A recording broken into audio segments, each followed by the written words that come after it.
Hello, everyone, and welcome to the coverage of the 2014 vote here on CTN. I'm Steve Erickson, along with the rest of the CTN crew here on election night. It is, of course, the midterm elections here on Tuesday, November 4th. It is past 8 o'clock now, so the polls are closed. Hearing lots of turnout today at the polls. We'll get an update on that in just a short time here. We will be following several races here and have the numbers as they come in throughout the night. Let's take a look at some of the races that we will be covering tonight. Of course, there are 3 city council seats on the ballot. There will be a new Coon Rapids mayor, either Ron Manning or Jerry Cook. In the Ward 3 City Council seat, it's Ethan Yang versus Wade Demmer. That'll be a new person. And in Ward 5, Valerie Weaver versus Brad Johnson. That also will be a new person. None of the incumbents have filed for office again here. In County Commissioner, there are 3 seats rather on the ballot. Jim Kordiak is running unopposed in District 4. In District 5, which covers a portion of Coon Rapids, it's Mike Gamache versus Debbie Johnson. That, of course, is Carol Ledoux's seat. She is not running for re-election. And in District 7, Scott Schulte, who represents a portion of Coon Rapids, is running unopposed. For County Sheriff, current Sheriff James Stewart is also running unopposed, and also County Attorney Tony Palumbo is running unopposed. Taking a look now, there are 4 state representative seats that represent Coon Rapids. Peggy Scott versus Sam Beard in District 35B. In District 36A, it's Mark Uglum versus Jefferson Fitek. And in District 36B, it's Peter Krema versus Melissa Hortman. And in District 37A, it's Mandy Benz versus Jerry Newton. Taking a look now at the U.S. representative in District 3, we have 1 representative that covers Coon Rapids. That is Eric Paulson. He is running against Sharon Sund. In District 6, that represents the rest of Anoka County. That is, of course, the race for Michelle Bachmann's seat. There, John Denny versus Tom Emmer and Joe Persky. So we'll see how that unfolds tonight. In U.S. Senator, Al Franken against Mike McFadden and Steve Carlson. And for governor, of course, Mark Dayton is the incumbent there. He is facing off against Republican Jeff Johnson and the other independents candidate there. Secretary of State, it's Bob Helland, Dan Severson, and Steve Simon. State Auditor, Patrick Dean, Randy Gilbert, and Rebecca Otto. And State Attorney General, it's Brandon Borgas, Scott Newman, and Lori Swanson. So, of course, some of those there state races, we'll be bringing you those numbers as well as the results here from our local city races and county races. We, of course, will also be talking to the winners as they come in, and we also have some of the current council members that are leaving the council. They will be stopping by tonight to talk to us as well. And the person they will be talking to is CTN Stephanie Ring. She joins us now. Good evening, Steph. Good evening, Steve. How are you tonight? You mentioned well. It's been busy at the polls. There's been pretty good turnout actually for a midterm election. We're hearing from the city clerk, and we're going to hear from her in just a few minutes. But as you mentioned, we are going to have interviews with the incoming winning candidates for Ward 3 and Ward 5, as well as the mayor. And we'll talk to the outgoing candidates, Paul Johnson, Bruce Sanders, and of course Mayor Tim Howe. But before we do that, we are going to take a look at what was happening at the polls today. Thousands of Coon Rapids residents cast their votes for a variety of reasons. CTN's Joe Nelson went to the polling places to find out which races voters are paying attention to and to find out what they expect from the winners. I wanted to make sure that I got what I wanted done on the ballot. Voters lined up at churches, schools, and the VFW in Coon Rapids today to select their next governor, U.S. senator, and mayor, among other races. Each came for different reasons. And I'm hoping that we see some change in what's going on in our country. I care most about education, keeping families together and close. Ron Elsner wants to see improvements in his own neighborhood. My personal issue is I'd like to see the boulevard look better. The boulevard's a little tired. I think Ron Manning had more to say about that. The council's talked about it over the years, and it just hasn't happened. So it'd certainly be nice to see the boulevard get dressed up. So. And others were more focused on the state. I think it's time for some real change, not the fake change that we were offered years and years ago. Election judges say the day went smoothly, keeping lines moving and machines working. The machine has been working well. The staff has been working well. It's a good system we have going. Judges put in 15 hours or more, but say it's worth it to be part of something special. I just felt that, we all have to do our civic duty, and it's an easy way of volunteering and helping out. The population in general is engaged. All these people who show up here come because they think their vote matters and they want to have a say in what's going on politically in the community and in the country. And by it being such a diverse electorate that's showing up, the feeling is that no group feels excluded, which is really reassuring. It's a privilege that we in this country, I think sometimes people don't fully appreciate. You came out, you had your voice heard, and that's what's important. Joe Nelson, CTN News. Well, there you have it. You heard from a variety of voters. They're there for a variety of reasons. Someone mentioned Coon Rapids Boulevard. Other people are looking at the state races. Yeah. So for a midterm election, it seems like people are paying quite a bit of attention. Yeah, I was kind of surprised. I voted like maybe 5:45 tonight. And there was actually a line when I left the polling spot. I think I was number 500 something as far as voters. But there was actually a line, which, you know, it is a midterm election, so not as much interest as those presidential elections, but still quite a few people at the polls. Very true. And then another change this year that I'm sure we're going to talk about a little bit later is absentee voting. That is up as well. So it'll be interesting to see as the election numbers come in tonight what the voter turnout ends up being. All right. Well, we'll check back in with you later when you have some of the winners in and some of the current city council members that are outgoing. Right now, we're going to head over to the Coon Rapids City Center where City Clerk Joan Lensmeyer is standing by. Good evening, Joan. Good evening. It is your first election here in Coon Rapids. It is, yes. How are things going today? Very smoothly, thankfully. We've had a really good turnout, as Stephanie mentioned earlier, and we've had, people excited to be out at the polls and making their voices heard, so it's really good. Do we have any idea yet as far as turnout at the polls here in Coon Rapids today? We did an informal poll of our head judges around 4 o'clock, and we were hovering around the 35 to 40%, and that doesn't include absentee votes yet, so I think we're on pace to meet that state prediction. All right, and that is about 50%? About 50%, yes. All right. Talk to us about, you talked about the absentee. This is the first year where people were able to vote absentee. They didn't really need an excuse as to being on vacation or on jury duty. How is that impacting the number of absentee ballots? I think our numbers are up. It's a little hard to tell because it is a midterm election, because the numbers from absentee last time were, 2012 was a presidential year. So we're at about 1,400, and the countywide, they've got about 8,900. So I think absentee voting is definitely up. All right. Talk about now, it's past 8 o'clock. The polls are obviously closed. If people were still in line, I understand they are able to vote. And then what happens next? Absolutely. If they're in line at 8 o'clock, they'll be allowed to vote. The head judge will announce that the polls are closed, and then they start the process. All of the judges have been trained. They've got specific tasks to take care of. And shortly, usually by 8:30, we should start seeing some election results being modemed in. All right. Now, of course, that is a big question that everyone asks. When might we see those results tonight? If everything goes according to plan and the election machines are able to transmit to the county, we should start seeing numbers by 8:30, approximately. Right.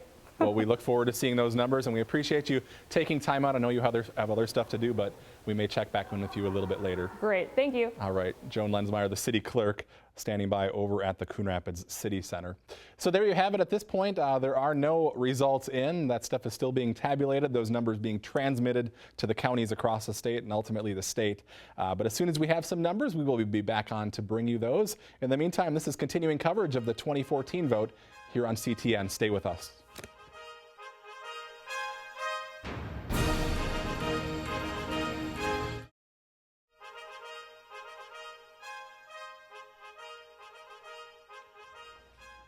Welcome back to continuing coverage of the 2014 vote here on CTN. We do have some results in, so we want to get to those right away in our local races here. Taking a look at the race for mayor, it's Jerry Cook versus Ron Manning. And if we have those numbers, there they are. As you can see, Ron Manning with 692 votes so far, Jerry Cook with 833 votes. That is with just 2 of 22 precincts in Coon Rapids reporting. In the Ward 3 City Council race, Ethan Yang versus Wade Demmer. We do not have any results there yet for you. In the Ward 5 race, we do have some results. Valerie Weaver with 147 votes, Brad Johnson with 164 votes. That is with just 1 of 5 precincts reporting. In the County Commissioner race in District 4, there isn't a race there. It's Jim Kordiak, the incumbent, 854 votes. In the race for District 5, Mike Gamache has 901 votes, Debbie Johnson with 520. That is with 2 of 18 precincts reporting. And in District 7, Scott Schulte, the incumbent there, running unopposed with just over 4,600 votes. Taking a look at County Sheriff James Stewart, running away the winner there. He is an incumbent and unopposed as well, along with the County Attorney Tony Palumbo is not opposed with 12,000 votes there. Taking a look at our state representative races in District 35B, Peggy Scott with 3,422 votes, Sam Beard with 1,611 votes. That's 5 of 13 precincts reporting there. In District 36A, no results there yet. In 36B, it's Peter Crema with 1,508 votes, Melissa Hortman with 1,625 with 4 of 14 precincts reporting. And in District 37A, Mandy Benz with 1,165 votes, Jerry Newton with 1,404 with 4 of 17 precincts reporting. In the U.S. representative race in District 3, Eric Paulson has just over 14,000 votes, Sharon Sund, the challenger there, with 10,902. In District 6, Tom Emmer there with 7,774 votes. Joe Persky, the challenger, with 6,010 votes there. Taking a look now at the U.S. Senator race, Al Franken with just over 18,000 votes. Mike McFadden with just over 13,000 votes. Moving along to governor there, Mark Dayton with 25,923. Jeff Johnson, the challenger there, with 22,841. Still obviously a long ways to go in that race. Secretary of State, there are the numbers there. There are 3 candidates running, as is the race for State Auditor. There's those numbers if you're interested in taking a look. And also the Attorney General race there. Close one with Lori Swanson and Scott Newman there, with still a lot more precincts to report in that race. There you have it. Those are the numbers that we have so far. As soon as we have some more, we will bring those into you. But right now, we're going to head over to Stephanie Ring, who is standing by with the mayor. Steph?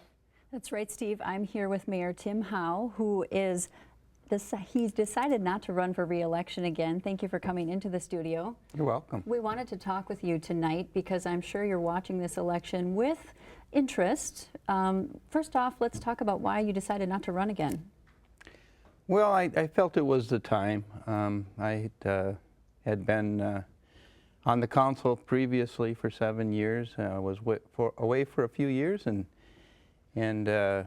ran for mayor and served 3 terms. And I felt it was the time to turn over those reins and move on. I tell the story of interviewing for a transportation board meeting, and I mentioned in my interview that I had only missed on my 19 years total on council. I had only missed 1 council meeting as a council member and 1 as a mayor, but I was in Washington, D.C. visiting our Congress people for that one. And one of the interviewers, she said, "You need to get a life," she told me.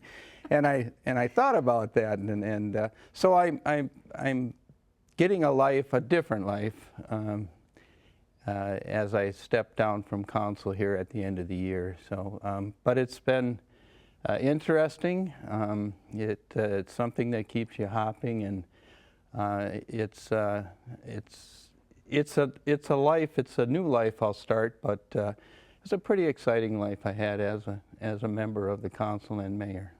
Absolutely. As you reflect back on your 3 terms as mayor and this 12 years, are there certain accomplishments or things that the city has done that stand out in your mind that you will reflect upon and say, you know, we did something right here, we did good work? I do. I think that, and you have to reflect on the period that went through when I first was elected. Was the first time the city, in the first year, we took major cuts from local government aid. And I think as a council as a whole, and I feel being a part of that, we kept the city moving forward. And I think that that's something that I'll look back on. Even though it was time and budgets were really difficult, we had restraints where we couldn't do things that we wanted to do. But we kept a positive attitude, we kept moving forward, And we've made some good things happen in this city. I'm proud of the fact that the residents of this city voted on the park board referendum positive, so that we could move forward in continuing our legacy of our trails and our parks.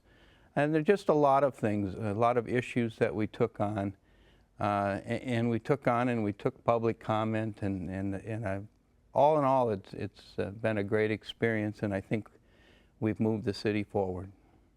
Are you watching this election with particular interest? Because there's going to be a lot of change. 3 seats, of course, the mayor, Ward 3, Ward 5, and then the mayoral candidates are both currently holding council seats, so there will either be a special election or someone being appointed. So a lot of change on the council. Anything you're looking at and just reflecting upon as a new leadership takes over? I think it's probably the biggest turnover and change since the early 90s on our council. Other than the fact in the late 90s when we went to a 7-member council from a 5-member, we had quite a different turnover there, and things were substantially different. But yeah, I think the challenge will be, and it's something that I've always stressed to members of the council, that you need to really look at taking your debates and keeping them in the council chambers, and when you leave there, that you walk out of there, and I always tell them, you say, how's the family, how are things going, and I'm hoping that they can continue that. It's something that I've seen at least for the last 16, 17 years that it's on the council, that the councils have been able to do that, and it keeps them in a positive working attitude for the city, and I think that's really important. How about, last question, any advice for the incoming mayor? Patience, and I don't have to tell either one of the candidates that you're elected to do a job, and that you need to be there as much as you possibly can, which is humanly possible, and I think and both Jerry and Ron have good listening skills, and I think that you need to have good listening skills in order to have that job, and hear what the people out there in the community have to say. Very good. Well, we thank you for coming in studio. You have a few council meetings left. We do, yeah, all through the end of the year.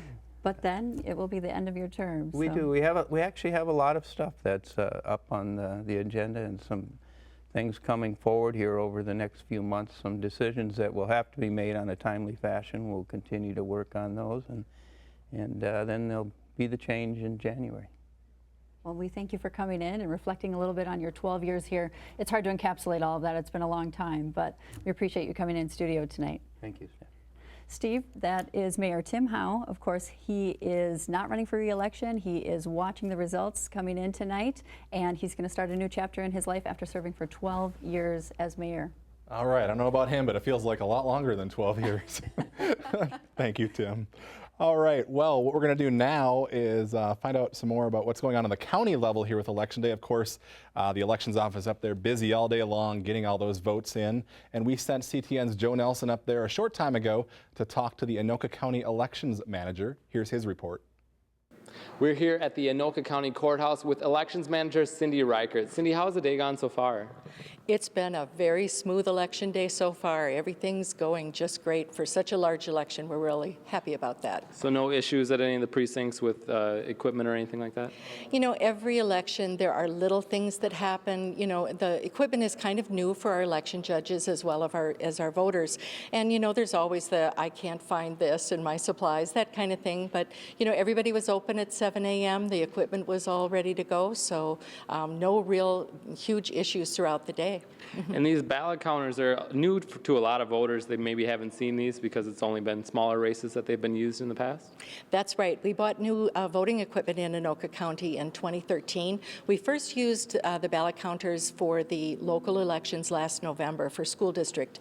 And, you know, it got a chance to kind of kick the tires on it a little bit, use it again for the primary. And election, but this is the first big election where we've got a large voter turnout, so it is fairly new for a lot of people. And how did you prepare for this election with coordinating with different cities and agencies? Well, the cities play a huge role in conducting elections. They hire all of the election judges. They arrange for all of the polling places. We have a really good cooperative relationship with our cities. So the county tends to do things that are kind of like overarching, that affects everybody. We manage the equipment system, we program the ballots, we prepare all of the machines to be used out in the polling places. Then the clerks do all the testing of the machines. We all have our parts in that test, so everything's all been tested before it goes out on election day. Other things that we've been working together on are absentee balloting. All of our cities offer in-person absentee balloting at their counters, and this is only the second large election they've done that. We also do in person at our counter here at the Anoka Government Center, but we also do all of the mail ballots that are processed in the entire county. So in all, between the cities and our office, we've done about, I want to say, 8,800 ballots. We're still working on that. We haven't quite got that number yet, but quite a few. And what's the process like for you when the polls do finally close to get everything counted? Well, at 8 o'clock, things get really busy. So what happens is the precincts transmit their results directly from the precinct, but that's only the votes that have been cast in the precinct. In the meantime, here at the elections office, we're counting all of the absentee ballots. So once the precincts transmit their results in, we also enter the AB results into the computer. It combines those into a single result and then pushes that out to the results website, which is on the Secretary of State's office. We use the state website. It's a great resource for people. I'd encourage people just put Minnesota Secretary of State in their web browser and they'll get to that election results page. And this year there were some changes with absentee voting. How did that affect what people were able to do today? Well, the change in absentee balloting is that people no longer needed an excuse to cast an absentee ballot. So you used to have to be gone from your precinct or ill or something. Now anybody who wanted to do that can. A lot of folks treated it as a early voting, which, it's very similar process. Ours is a little bit more, I guess, cumbersome because we have lots of envelopes that we deal with each ballot. So it's a little bit different process, but many people opted to use that process. So our numbers are up from where they were in 2010, which was the last governor's election, but certainly not as high as 2012. In the presidential, we had about 13,000 absentee ballots. Now it's around 8 something. So, all right. Well, thank you so much for joining us, and Steve, we'll send it back to you in the studio. Thank you.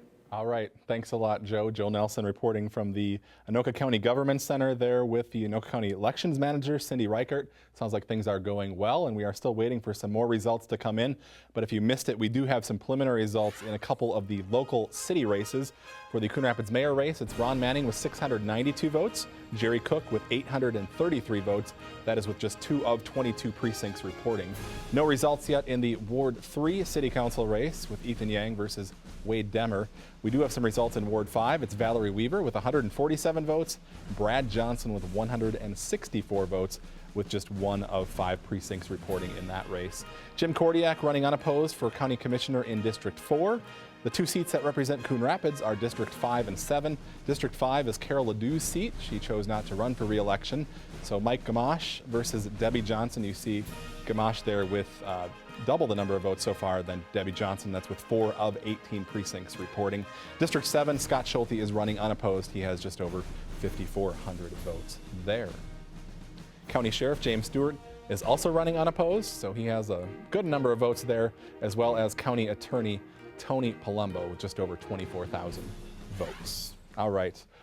Well, we just heard a little bit ago from Coon Rapids Mayor Tim Howe, who is not seeking re-election. Neither is Ward 3 Council Member Paul Johnson, and Stephanie Ring is standing by now with him to hear more from him. Steph?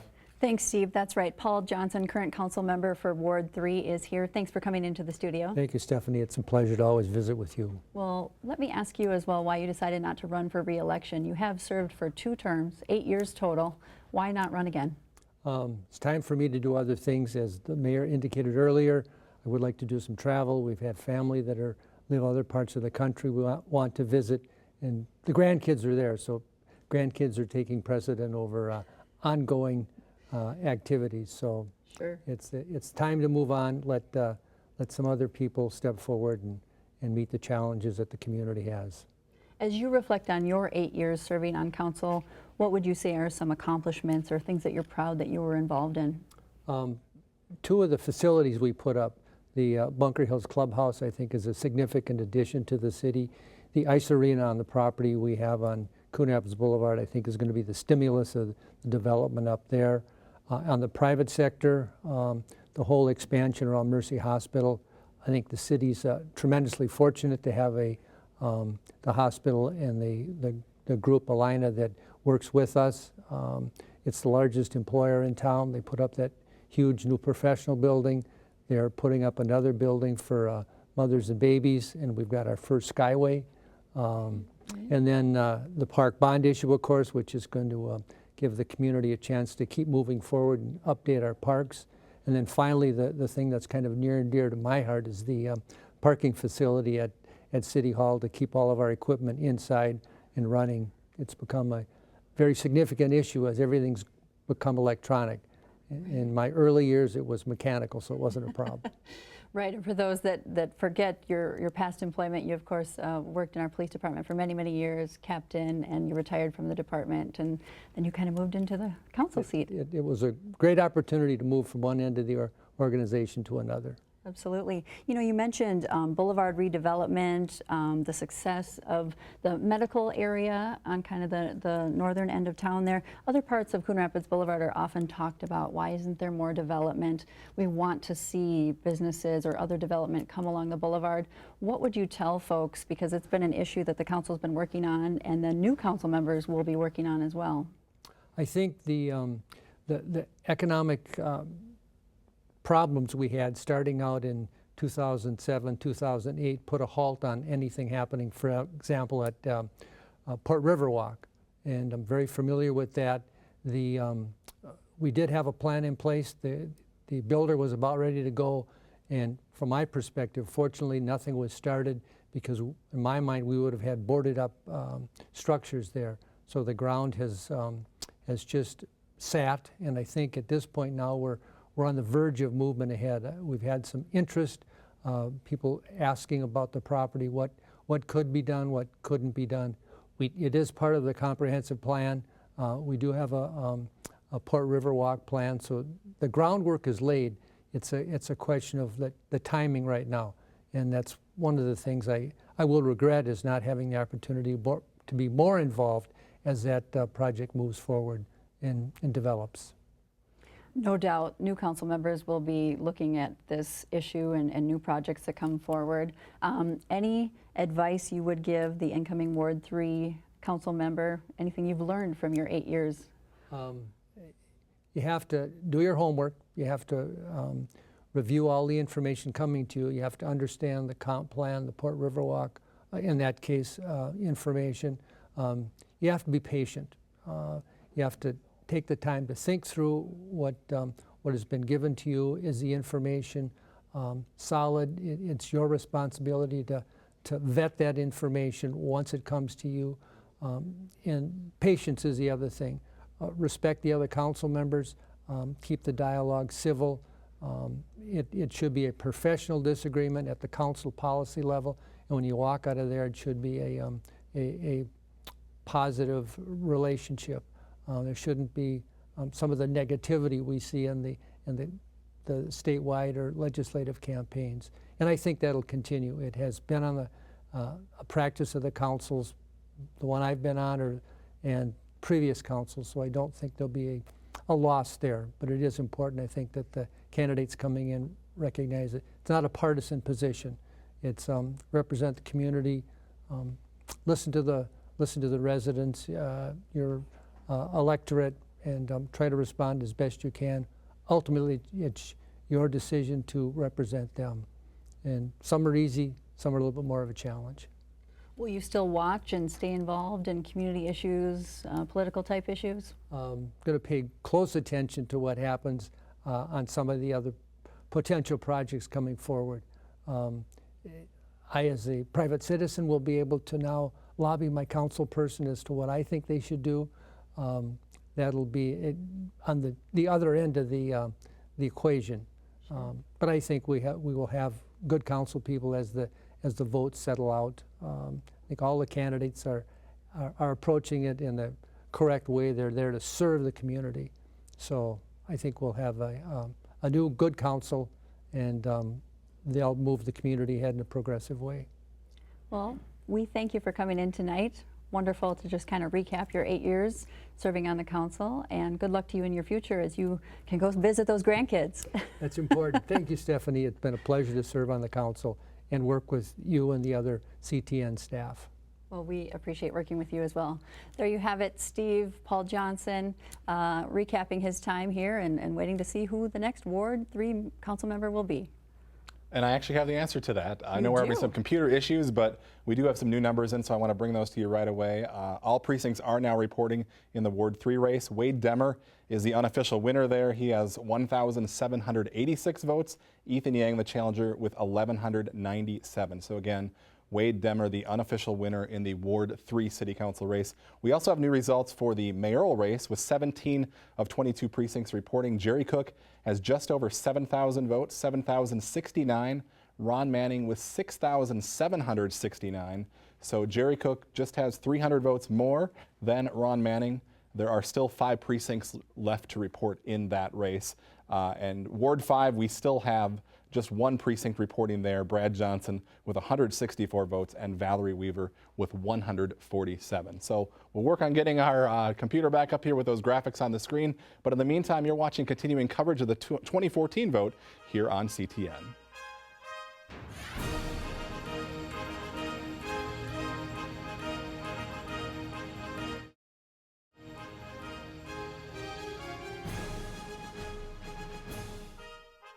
Welcome back to continuing coverage of the 2014 vote here on CTN. We do have some new results in, and we have 2 of the 3 city races complete. Let's take a look at the numbers that we have so far in the Coon Rapids mayoral race. It is Jerry Cook with 8,647 votes, Ron Manning with 8,253. There is just 1 precinct left to report in that race.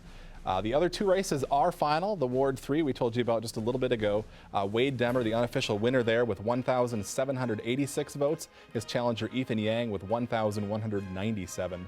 The Ward 5 race is also now complete. Brad Johnson, the unofficial winner there with 1,693 votes. Valerie Weaver with 1,571 votes there. So those are the Coon Rapids city races. Unfortunately, Brad Johnson is busy and not able to come in tonight to talk to us. But right now we have the current Ward 5 sitting council member, Bruce Sanders, who is joining Stephanie Ring. Steph?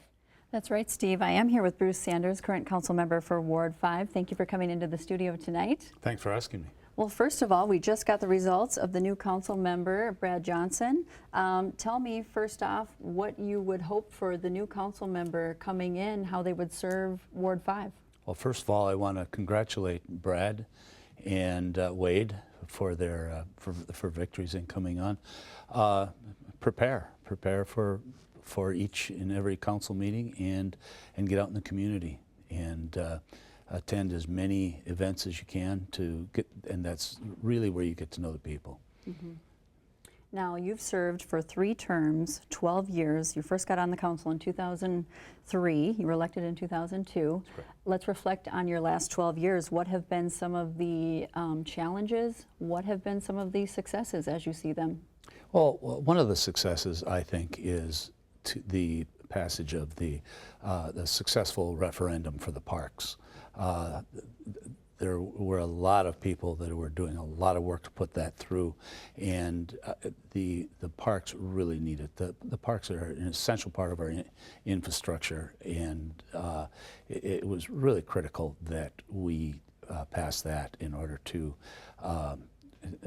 get the funds to fix that, the 17.1 million, and that was huge. And the council can't take a lot of credit for the passage of that, but basically for laying the groundwork to do that, because there were some really involved community members that got out there and got out the vote to pass that levy we're going forward, and I can't wait to see the end results.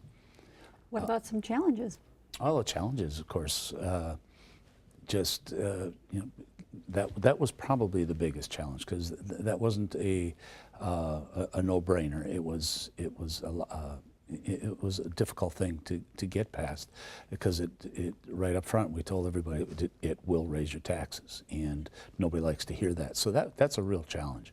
Some of the challenges were and successes as well were the completion of the Bunker Hills, the event center and restaurant and bar, which are essential to our golf course, which is in the top 25 golf courses, municipal golf courses listed by Golf Digest. So we're really proud of that place, and without one without the other wouldn't be a success, but together they're a success. One of the challenges in doing this was the financing of our infrastructure, and we were able to do this with the completion of the ice arena as well, and still not only maintain our credit rating, but to increase our credit rating to AA1, which is one step below absolutely perfect, which we simply couldn't attain simply because of demographics and a lot of things that the council has no control over. So I'm really proud of that happening in the 12 years that I've been here.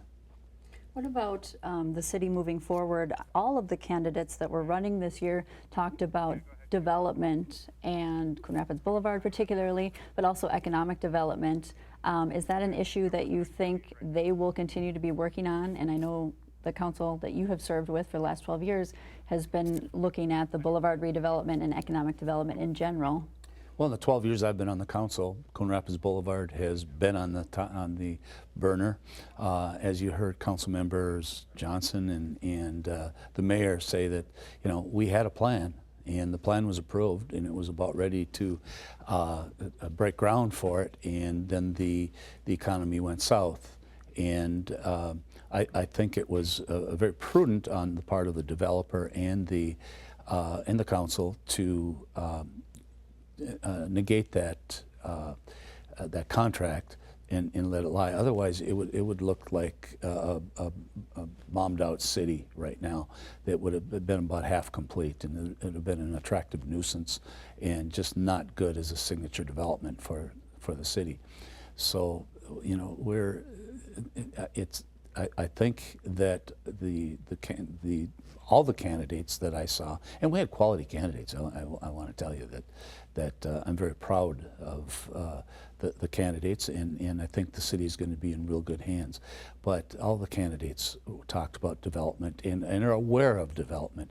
But the council can't really do the development, but create the environment for development, and I think that comes over time.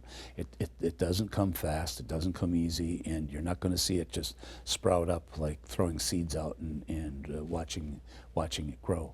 It's going to need embellishment, and I think one of the things that they should pay attention to is the image of Coon Rapids. We embarked on a campaign for a marketing plan of the city, and one of the things of that, one of the essential parts of that was to bolster our image. It doesn't. Coon Rapids isn't thought of as an Eden Prairie or Edina or even a Woodbury, and we should, and I think that the new council will work toward that. At least I think it's essential that they do so. Well, thanks for your thoughts. What are you going to do with your Tuesday nights now? They're going to be free. Well, it'll take some adjustment. I'll go through some readjustment, but I'll get it. It's like reducing a habit, and because it's a habit on Tuesday nights, I don't plan for anything, and I haven't for 12 years. I've kept all my Tuesday nights open, because if it is not regular council meetings, then it's workshops. Right. And I can tell you I've enjoyed a lot of it there have been some challenges that you ask for and that you ask, and some of the decisions we make aren't popular with everybody. I figure my first term I made half the electorate mad, and the second term I finished the job, and that's just part and parcel of what a city council faces. But overall, I think that we've accomplished a lot, and I'm really proud of the things that we've done for the community. Well, we thank you for coming in tonight. It was great to reflect on 12 years, and it's a long time to be serving on the City Council, so thank you very much. It was my pleasure. Steve, Council Member Bruce Sanders, representing Ward 5, and as we just heard a little while ago, Brad Johnson will be the new Council Member for Ward 5 starting in 2015. We thank Council Member Sanders for coming in tonight. All right, thank you. And unfortunately, Brad Johnson is not able to be with us. I know he has some work commitments, so I talked to him earlier tonight, but hopefully we can talk to him at some future point here. And obviously you'll see a lot more of him starting after January 1st of next year on the City Council. We have some updated to our county races that we are following tonight. In District 4, Jim Kordiak, who currently serves on the county board, running unopposed with just over 10,731 votes. That race, that is final. Those numbers are final, rather. In the District 5 race, that is the race for county board there. Mike Gamache with 6,664 votes. Debbie Johnson with 6,471. So fairly tight there. There is one precinct left to report in that race. That, of course, is Carol Ledoux's current seat. She is not running for re-election. District 7, Scott Schulte, the incumbent there. No challenger. One precinct left to report. It's safe to say Scott Schulte will be back on the Anoka County Board. I believe this will be for a 4-year term. He currently served 2 years, but due to redistricting, that seat got put on the election this time around. County Sheriff James Stewart running unopposed with 75,000 some votes, and also running unopposed is the County Attorney Tony Palumbo. And right now, we actually recently just talked to Tony Palumbo about his time serving as County Attorney. CTN's Joe Nelson just talked to him. We're going to hear about that interview now. We're here with Anoka County Attorney Tony Palumbo, who ran unopposed. Tony, what do you hope to accomplish in this next term? Well, Joe, what I'd like to do is continue the programs that I've started during my last term. One of those is to continue the domestic violence project that we have. We're trying to reduce, obviously, incidents of domestic violence and, most importantly, the homicides that's a result. We've started an elder abuse awareness program throughout the state, actually. We're hoping to do that where we just got a federal grant to train police officers throughout Anoka County to spot it and deal with the incidents of elder abuse. We've also started a vets court. It's been going for a couple of years now, handling those problems from our veterans who have returned from overseas and who are facing issues and readjusting, and they get in trouble with the criminal justice system. It's a court where we're trying to work on those problems, get them back to being solid citizens. And then we have a truancy court that we're starting. So we've got some programs that we've started in the last 4 years. I want to continue. Are there any changes in law enforcement that you'd like to be a part of? Well, certainly as the elder abuse awareness program has gotten off, that has been a passion for me, dealing with people who are victimizing our elders. I want to continue with that. I'm working very closely with Anoka County Sheriff James Stewart. He and I have a great partnership and cooperation with some of the programs. We've had a heroin awareness programs, as you may know from a couple of years ago. We're working on that, and we certainly are working on human trafficking. We see that, believe it or not, as an issue in Anoka County.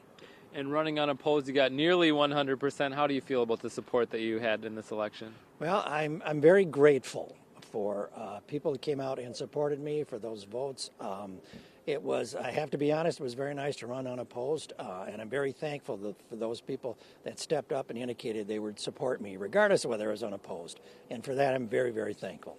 And how long would you want to continue being an Anoka County Attorney? We do them one term at a time, Joe. The people who give me an election for 4 years, I'll do the 4 years, and then we make decisions every year. It's the people's seat, not mine. Great. Well, thanks so much for joining us. Okay, thank you, Joe. All right, Steve, we'll send it back to you in the studio. All right. Thank you, Joe. Joe Nelson standing by there with County Attorney Tony Palumbo, who will be serving another term as County Attorney here in Anoka. Well, taking a look now at the Coon Rapids City Council Ward 3 race. We showed you these numbers earlier. Again, Wade Demmer, the unofficial winner in that race with 1,786 votes. His challenger, Ethan Yang, with 1,197 votes. That is with 4 of 4 precincts here in Coon Rapids reporting. And standing by right now with Stephanie Ring is Wade Demmer. We're going to head over there now. Steph? That's right. I am here with Wade Demmer, the new incoming councilmember candidate for Ward 3. Thank you for coming into the studio. Oh, thank you. What do you think? You just heard this news.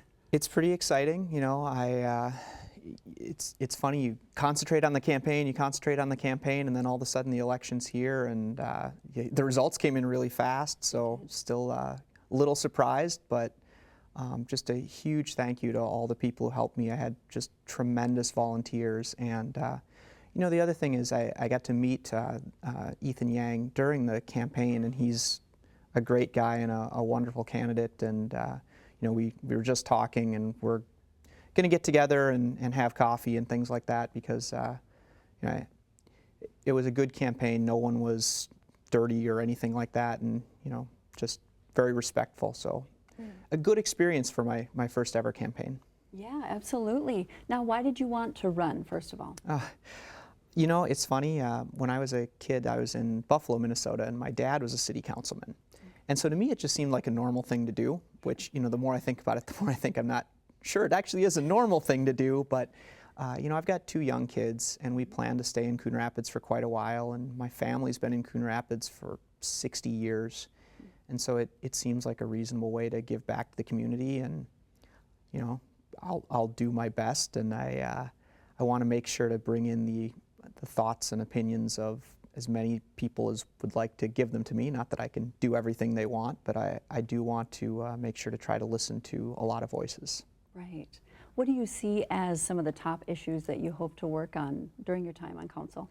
You know, I think the biggest issues in Coon Rapids, pretty much everyone agrees on. You know, we've been through a recession. You know, you're coming out of the recession, and so now it's, all right, what do we do to move the city forward for the next generation? And, you know, redevelopment, continuing to move Coon Rapids Boulevard along, you know, those are going to be the biggest things we're going to work on.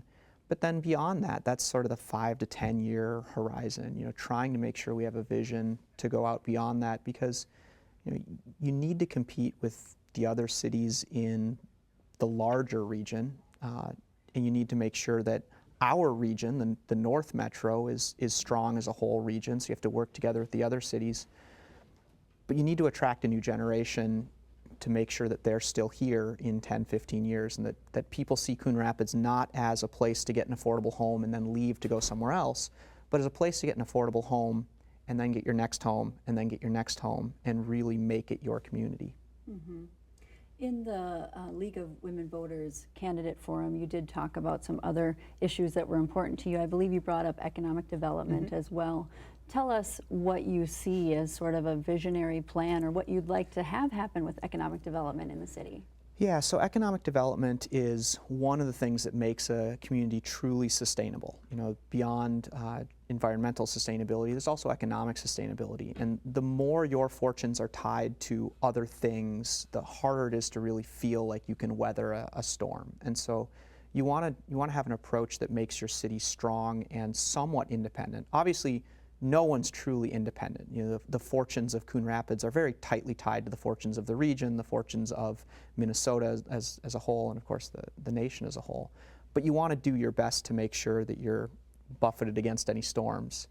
I think that one of the things is an economic development committee itself. You know, so we've sort of let that go lax, partially. You know, when there just wasn't going to be a lot during a recession, there's no real reason to have it. But as we go forward, getting people who are working to advertise the city of Coon Rapids as a really great place with a lot of strong blue-collar workers that, quite frankly, would probably rather work in Coon Rapids than commute.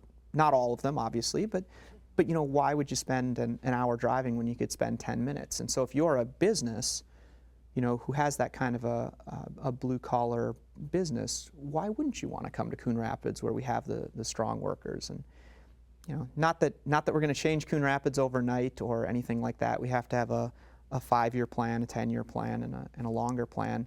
And I'm not going to come up with all that right? And neither are the 7 people on city council. You know, you get the best ideas by casting a really wide net.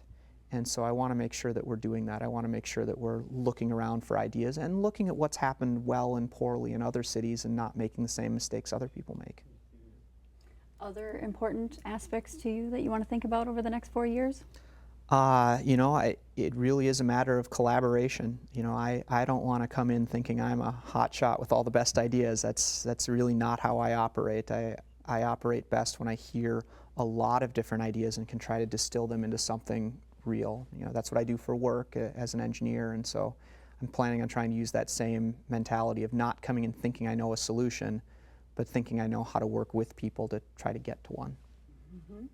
Well, it sounds like you have a lot of people in your corner that voted for you tonight, as well as those that helped your campaign, and I understand you have people even waiting to congratulate you yet tonight, so we really appreciate you coming down to the studio and taking a time out to kind of introduce yourself to the viewers.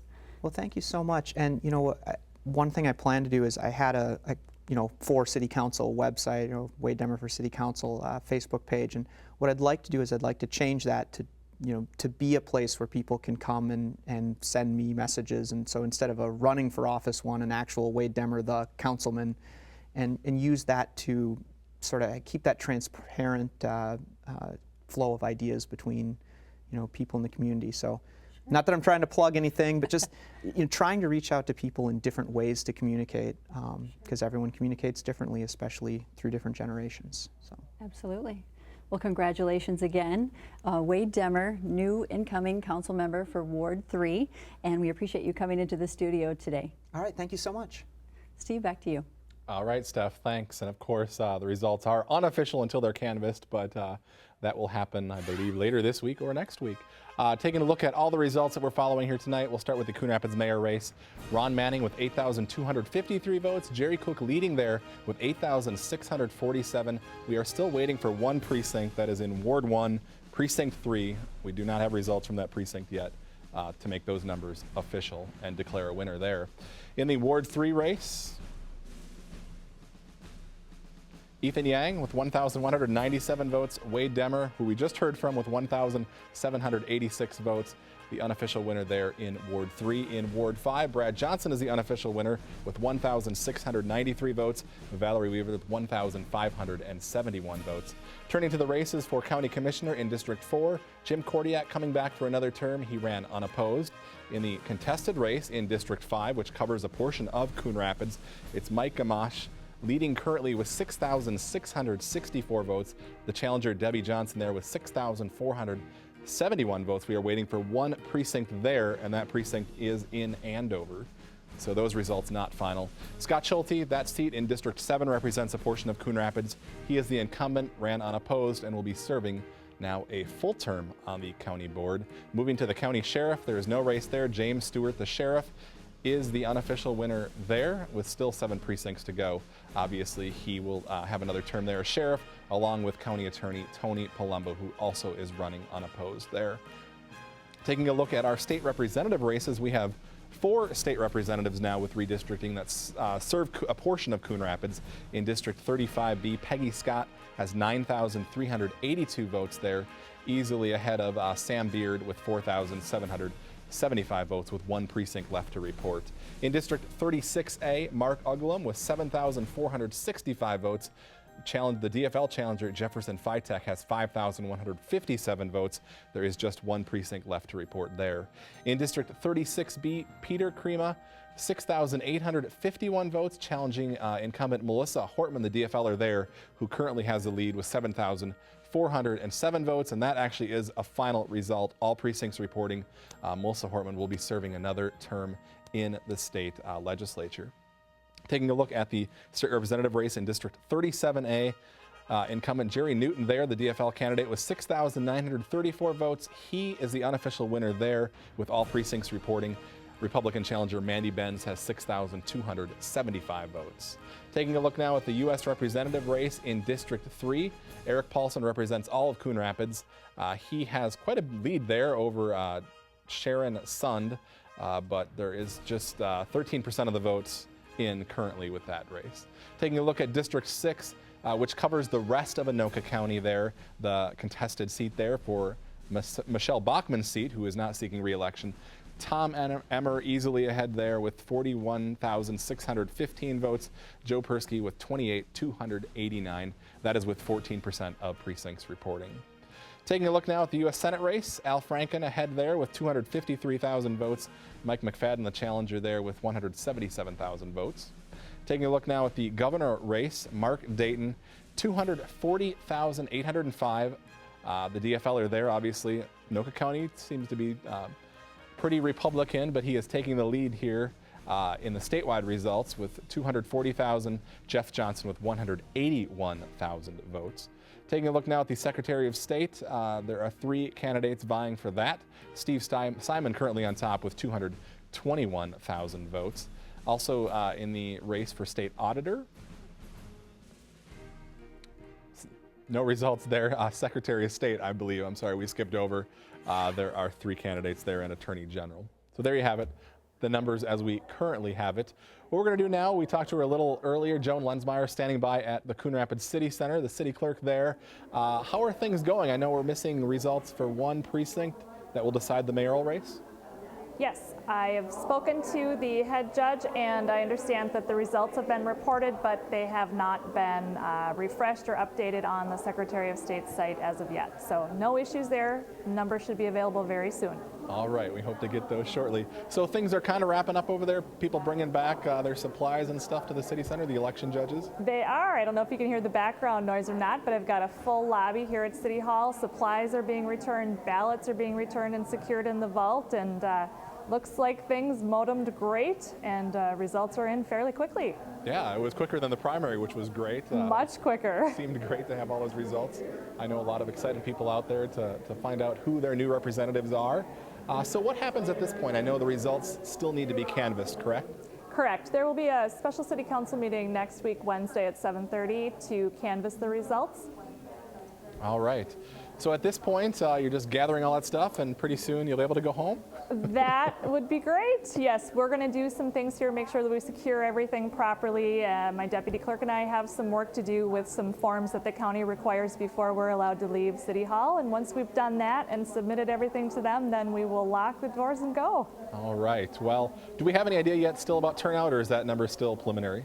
Very preliminary at this point. Okay, still figuring out that data. Well, I know it's been a busy day from sunrise to sunset and beyond for you, so we appreciate you taking time out and talking to us and educating the viewers on there what is happening over there tonight. Thank you, Steve. All right, thanks, Joan. Joan Lensmeyer, the Coon Rapids City Clerk, who has successfully undergone her first election here as the City Clerk for Coon Rapids. All right, at this point, I think if we don't have anything else, we are going to take a break. As soon as we have some new results, we're hoping to get that county commissioner race complete and hoping to talk to the winner of that when that happens. And of course, the Coon Rapids mayoral race, which we are still waiting on that one precinct to report until we have an unofficial winner there. So as soon as we have some updated numbers, we'll be back on the air. You're watching continuing coverage of the 2014 vote here on CTN.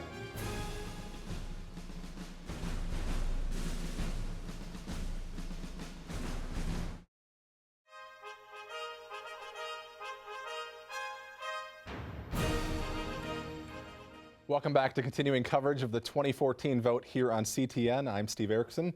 We are just past 10:30 on election night, and we do finally have all of the results in for the Coon Rapids mayoral race. Jerry Cook, the unofficial winner there with 9,170 votes. Ron Manning, the challenger there with 8,648 votes. So about a 3% difference.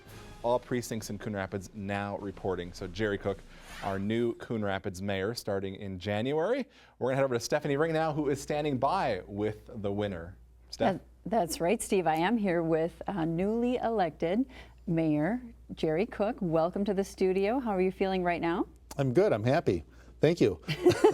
Has it sunk in yet?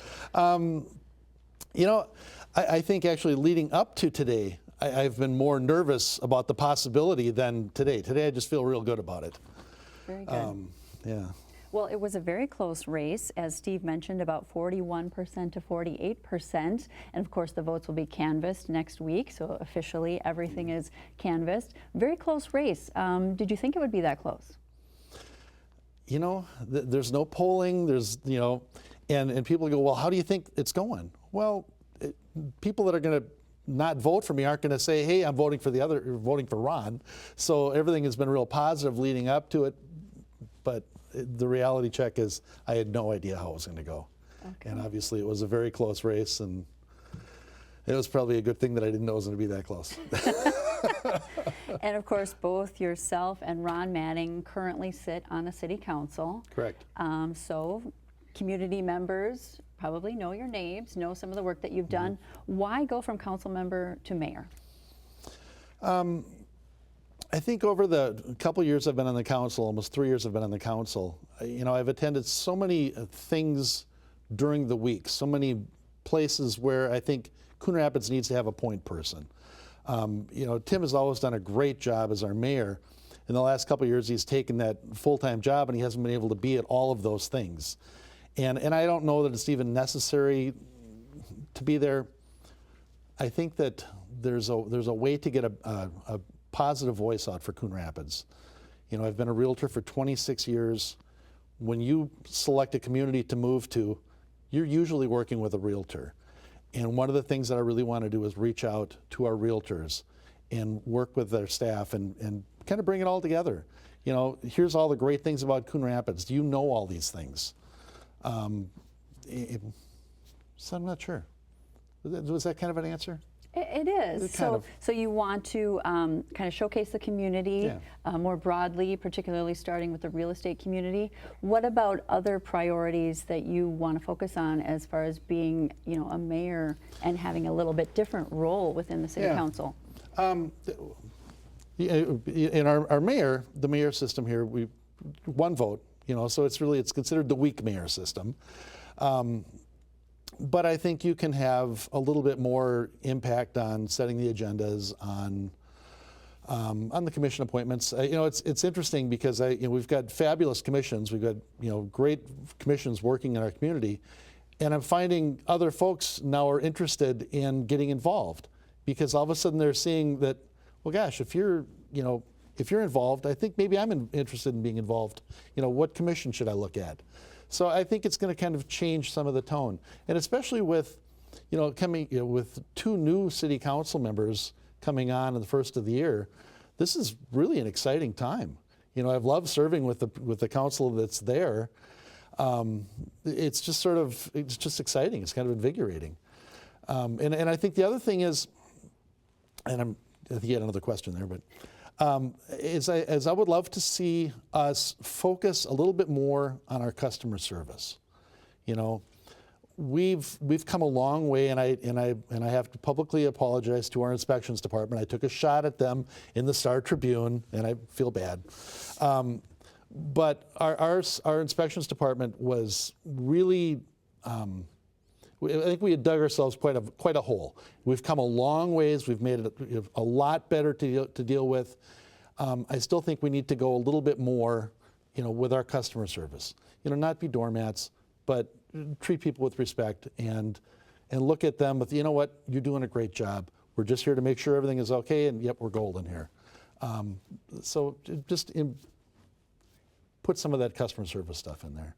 Okay. So customer service and some new challenges within the council. And of course, your Ward 4 seat will now be vacant. So the council will have to decide, will there be a special election or perhaps an appointment that will come in 2015? Yeah, there's no vacancy there yet.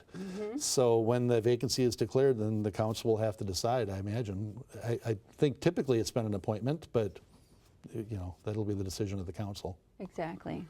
Well, we thank you for coming in tonight. Congratulations. As we mentioned earlier in the show, 51 to 48%. Jerry Cook will be the mayor of Coon Rapids, vacating his Ward 4 seat, which he currently holds, which he'll continue to hold through 2014. I will be there every meeting. Thank you very much. Thanks, Steve, back to you. All right. Thank you, Steph. We're going to check in now with the county race, the contested race in the District 5 seat there. Mike Gamache is the unofficial winner there with 7,274 votes versus Debbie Johnson, who got 6,783 votes. All precincts are now reporting in that race. Of course, that is a seat that is currently held by Carol Ledoux, who did not seek re-election. A short time ago, CTN's Joe Nelson talked with Mike Gamache, and here's what he had to say.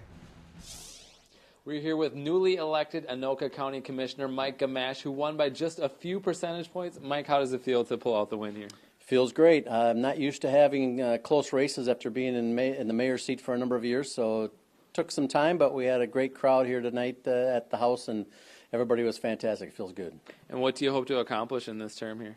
You know, I'm hoping to work closely with the county board on some of the transportation issues that we really have to address in the Anoka County area. Highway 10, places like that really need to be upgraded, and all across Anoka County, actually. So I'm hoping to work on a lot of different issues, but transportation has always been one of the biggest things because that really brings jobs to Anoka County. What do you feel are the biggest needs in the county here? Well, there's, the county board is a lot bigger than just being a mayor in Andover, so I understand I got a lot to learn. But again, if I can help bring, working with the state legislature, working with the federal government to bring more money into the county to help build better roads in our area, that will really help the business community and get people jobs. Is there anything else you'd want your new constituents to know about you? I want to thank the people of Andover for all the support that they've given me over the years. I've been mayor now for 14 years, and obviously they pulled me through this election today. And I also want to reach out to the people of Coon Rapids and Fridley because I enjoyed being out there door knocking with them, talking with them about the issues that face us, and I hope to show that I can do the job for them and just do a great job as a county commissioner. All right, well, congratulations, and thanks so much for talking with us and inviting us into your home as well. So thanks for joining us. Thank you. All right, and we'll send it back to Steve in the studio. All right, sounds like a lot of excited people at the house in support there of Mike Gamache. All right, well, we're going to do is recap before we go off the air the races that we've been following here tonight. Of course, 3 seats on the city council were on the ballot today. Coon Rapids Mayor, we just heard from moments ago, Jerry Cook, the unofficial winner with 9,170 votes. His challenger, Ron Manning, who's also a council member currently, with 8,648 votes, with all precincts reporting. In the Ward 3 City Council race, Ethan Yang lost to Wade Demmer. Wade Demmer receiving 1,786 votes, with 4 of 4 precincts reporting. And in Ward 5, Brad Johnson won there, a close one against Valerie Weaver, but Brad Johnson will be the new council member for Ward 5 starting in 2015. In the county commissioner, there were 3 seats on the ballots, 2 of those unopposed. Jim Kordiak, the incumbent, had no challenger. He will again get a seat on the county board. Mike Gamache, who we just heard from moments ago, the winner there, he was challenged by Debbie Johnson for the open seat there that is currently held by Carol Ledoux. And in District 7, which also represents a portion of Coon Rapids, just like District 5, Scott Schulting, the incumbent there, winning his first full term on the Anoka County Board. County Sheriff James Stewart ran unopposed, so he will be sheriff again for another term, as is County Attorney Tony Palumbo, who also ran unopposed. Taking a look now, our 4 state representatives that cover Coon Rapids in District 35B. All the incumbents won here. Peggy Scott with just over 10,000 votes. In District 36A, Mark Uglum, the incumbent there, with 8,080 votes. Jefferson Fitek with 5,610. In District 36B, Melissa Hortman retaining her seat with 7,407 votes to Peter Crema, who got just over 6,800 votes. And in District 37A, incumbent Jerry Newton, the DFLer, with 6,934 votes.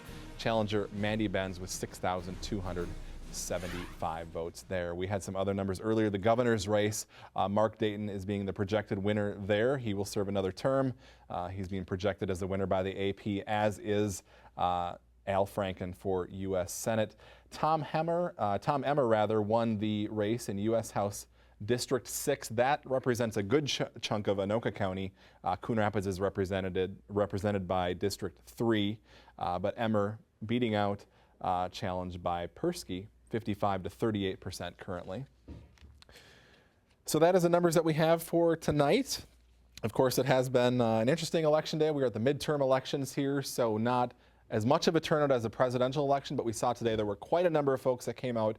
There was lines at my poll tonight, so folks obviously still interested in our local races here, as well as the governor's race and several others, projecting maybe a 50% statewide turnout, although I imagine that could be even higher. Saw a lot of absentee ballots. Hard to say, it is a midterm election. Those absentee ballots are normally higher during a presidential election, but still we're seeing a good number of absentee ballots with the change in law for the first time this year that allowed anyone who wanted to cast an absentee ballot, they could do that. You no longer needed an excuse to do that. So that is all we have for tonight. That is going to wrap our coverage. On behalf of everyone here at CTN, thanks for watching, and we'll see you back here again next time.